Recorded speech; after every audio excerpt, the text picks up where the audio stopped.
মদিনার আকাশে রমজানের খুশি ছড়িয়ে পড়ল। চারিদিকে সেহরির প্রস্তুতি চলছে, কিন্তু ফাতেমা রাদিয়াল্লাহু তাআলা আনহুর ঘর ছিল নীরব নিস্তব্ধ।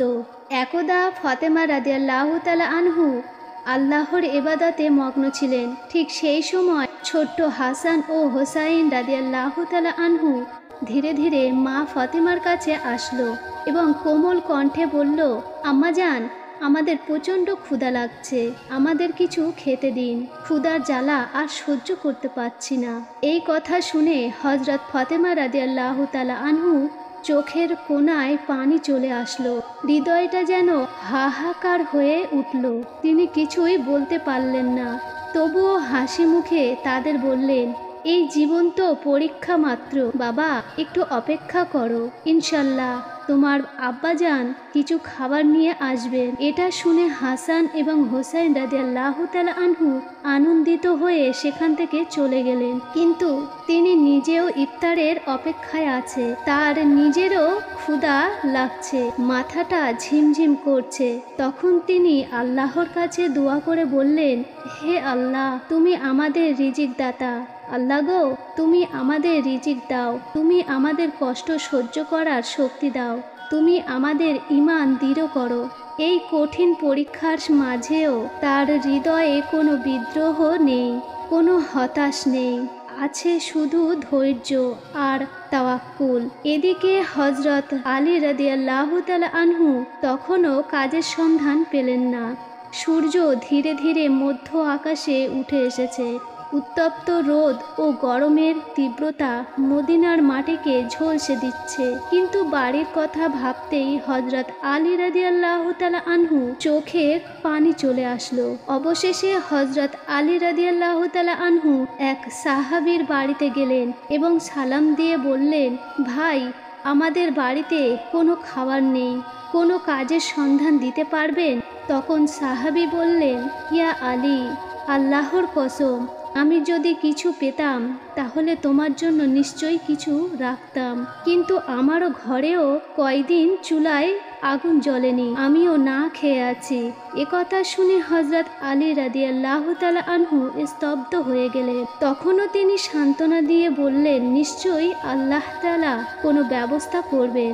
অতঃপর হযরত আলী রাদিয়াল্লাহু তাআলা আনহু আবারও কাজের সন্ধানে বার হলেন। কিছু দূর যাওয়ার পর মনে মনে ভাবল, শহরের শেষ প্রান্তে ধনী ব্যবসায়ী বাস করে, তার কাছে গেলে কেমন হয়, হয়তোবা কোনো কাজের ব্যবস্থা হতে পারে। এই চিন্তা করে সে ধনী ব্যবসায়ীর বাড়ির দিকে যেতে লাগলেন। অতঃপর হযরত আলী রাদিয়াল্লাহু তাআলা আনহু সেই ধনীর ব্যবসায়ীর বাড়িতে গেলেন। আসসালামু আলাইকুম ওয়া রাহমাতুল্লাহ। ভাইজান, আপনার কাছে কোনো কাজের ব্যবস্থা আছে? আমি কাজ করতে চাই। ধনী ব্যবসায়ী কিছুক্ষণ চুপ থাকার পর বললেন, হ্যাঁ, আমার খেজুর বাগানে কিছু কাজ আছে, তুমি সেখানে কয়েক ঘন্টা কাজ করতে পারো, কিন্তু আমার একটা শর্ত আছে, কাজের মূল্য হিসেবে আমি কোনো টাকা পয়সা দিতে পারবো না, আমি তোমাকে কয়েকটা খেজুর দিতে পারি। তখন হযরত আলী রাদিয়াল্লাহু তাআলা আনহু নিজের পরিবারের কথা চিন্তা করে হৃদয়টা কেঁপে উঠল, চোখে যেন পানি চলে এলো। তিনি সঙ্গে সঙ্গে এই কাজ করার জন্য রাজি হয়ে গেলেন। অতঃপর হযরত আলী রাদিয়াল্লাহু তাআলা আনহু খেজুর বাগানে কাজ করতে লাগলো। খেজুর বাগানে মালিকের নির্দেশ অনুযায়ী সমস্ত কাজ একাই শেষ করলো। এভাবে কয়েক ঘন্টা কাজ করে ক্লান্ত হয়ে পড়লেন। এরপর হযরত আলী রাদিয়াল্লাহু তাআলা আনহু ওই ধনী ব্যবসায়ীর কাছে এসে বললেন, আপনার নির্দেশ অনুযায়ী আমি সমস্ত কাজ শেষ করেছি, এবার আমার মূল্য পরিশোধ করুন। তখন ওই ধনী ব্যবসায়ী কতগুলো খেজুর হযরত আলী রাদিয়াল্লাহু তাআলা আনহুর হাতে দিলেন। খেজুর পেয়ে হযরত আলী রাদিয়াল্লাহু তাআলা আনহু খুবই খুশি হলেন এবং সাথে সাথেই আল্লাহর কাছে দোয়া করলেন, হে আল্লাহ, তুমি আমার রিজিক দাতা, তুমি যদি পরীক্ষা নিতে চাও আমরা ধৈর্য ধরব, কিন্তু আমাদের ঈমান মজবুত রেখো। এই কথা বলার পর অতি দ্রুত বাড়ির দিকে রওনা দিলেন এবং ক্লান্ত শরীরে বাড়িতে প্রবেশ করলেন। আর সাথে সাথেই দূর থেকে মসজিদের নববীর মধুর সুরে আজানের সুর ভেসে আসছে। কয়েকটি খেজুর ও পানি ছাড়া তাদের ঘরে ইফতারের জন্য আর কিছুই ছিল না। তবুও সেই ঘর যেন আল্লাহর রহমতে ভরে গেল। অতঃপর সবাই ইফতারের জন্য একসাথে বসলো। হজরত হাসান ও হোসাইন রাদিয়াল্লাহু তাআলা আনহুকে 2টি করে খেজুর দিল। হজরত আলী রাদিয়াল্লাহু তাআলা আনহু 2টি খেজুর এবং হজরত ফাতেমা রাদিয়াল্লাহু তাআলা আনহু 2টি খেজুর নিল। ইফতার করবেন ঠিক এমন সময় একজন ভিক্ষুক বাইরে দাঁড়িয়ে আওয়াজ করে বলতে লাগলেন, মা, সারাদিন কিছুই খাইনি, ক্ষুধার যন্ত্রণা আর সহ্য করতে পারছি না, দয়া করে আমাদেরকে কিছু খাবার দিন। ফাতেমা রাদিয়াল্লাহু তাআলা আনহু হৃদয় ছিল কোমল, অন্তর ছিল দয়ালু। তাই তিনি নিজের কথা না ভেবেই বললেন, হে আমার প্রাণের স্বামী, ইফতারের খাবারটুকুই ভিক্ষুককে দিন। হজরত আলী রাদিয়াল্লাহু তাআলা আনহু বললেন, হে ফাতেমা, তুমি কি খেয়ে ইফতার করবে? তখন ফাতেমা রাদিয়াল্লাহু তাআলা আনহু বললেন, আমি শুধুমাত্র পানি পান করেই ইফতার করব। হজরত আলী রাদিয়াল্লাহু তাআলা আনহু অবাক হলেন, আর কিছুই বললেন না। সেই খাবারটুকু ভিক্ষুককে দিয়ে দিলেন এবং তিনি দোয়া করলেন, হে আল্লাহ, হে আমার রব, আমাদের এই ত্যাগ কবুল করে নিও।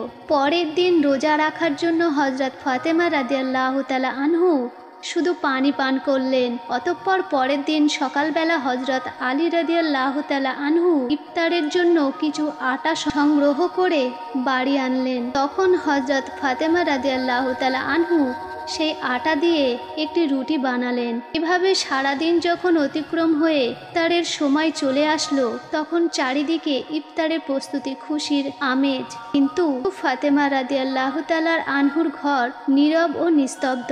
তিনিও রোজা রেখেছিলেন, কিন্তু সামান্য কয়েকটা রুটি আর পানি ছাড়া ঘরে আর কিছুই নেই। কষ্ট, অভাব, তবুও ধৈর্যের এক অপরূপ সৌন্দর্য ফুটে উঠেছিল সেই ঘরে। ছোট্ট হাসান ও হোসাইন রাদিয়াল্লাহু তাআলা আনহু, হজরত আলী রাদিয়াল্লাহু তাআলা আনহু সবাই বাড়িতে ফিরে আসতে লাগলেন।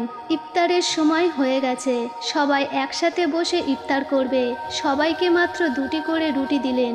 খেতে যাবেন এমন সময় আবারও বাইরে থেকে করুণ কণ্ঠে ভেসে আসলো, আমি 3 দিন ধরে ক্ষুধার্ত। আমি শুনেছি তোমরা আল্লাহর প্রতি দানশীল, যদি কিছু খাবার থাকে আমাকে দেবে।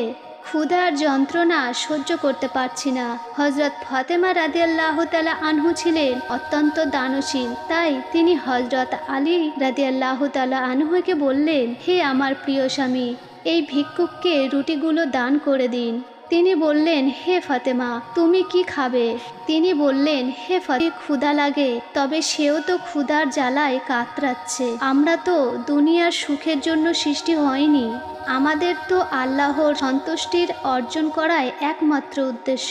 তখন হজরত আলী রাদিয়াল্লাহু তাআলা আনহু ভিক্ষুককে দিয়ে আসলেন আর মনে মনে বলতে লাগলেন, হে ফাতেমা, তুমি কি জানো, তুমি কি এমন পরীক্ষা দিচ্ছ? নিজে না খেয়ে অপরকে খাওয়ালে নিশ্চয়ই আল্লাহ তোমার দান কবুল করবেন। ঠিক ওই সময় আল্লাহ রাব্বুল আলামিন হযরত জিবরাইল আলাইহিস সালামকে হুকুম করলেন, জিবরাইল, তুমি যাও, আমার প্রিয় হাবিব মুহাম্মাদের প্রিয় কন্যা ফাতেমার ধৈর্য দিয়ে কঠিন পরীক্ষা দিয়েছে, তা অতুলনীয়। নিজে না খেয়ে অপরকে খাবার দিয়েছে, তার ঘরে এখন খাবার নেই, তুমি জান্নাত থেকে তাদের জন্য খাবার নিয়ে যাও। এই হুকুম পাওয়া মাত্রই হযরত জিবরাইল আলাইহিস সালাম জান্নাত থেকে সুগন্ধি রুটি, খেজুর, মধু নিয়ে হজরত আলী রাদিয়াল্লাহু তাআলা আনহুর বাড়ির দরজার সামনে মানুষ রূপে হাজির হলেন। তখন হজরত ফাতেমা রাদিয়াল্লাহু তাআলা আনহু শুধুমাত্র পানি পান করে আবার আল্লাহর ইবাদতে মগ্ন ছিলেন।